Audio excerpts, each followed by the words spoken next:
Okay, not only the rain gutter is full of debris, when the roofer came in to install this roof, I don't know if you can see this, I can feel it mostly. I'm sorry about that, but the underlayment goes under the drip edge flashing.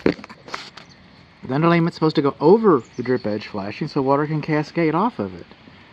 And then the rain gutter is installed in front of the drip edge flashing. The drip edge flashing is supposed to extend, it's supposed to be installed behind the drip edge, again, so water can cascade off of it.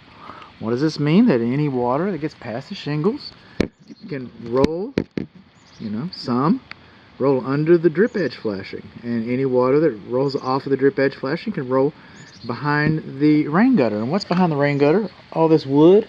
All right, well, that's what that's about. That's what that's about. Well, I'm gonna come up here a little bit. I'm not walking this roof today. It's too wet. I don't have that much mountain goat in me anyway. We got a couple skylights over here.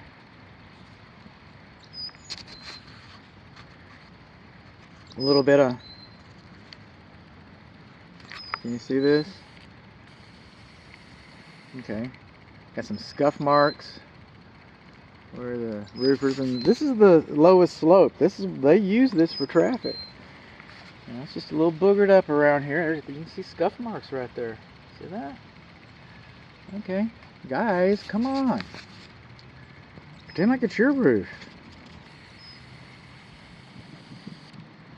I'm going to use a pole to get up here to get a better view.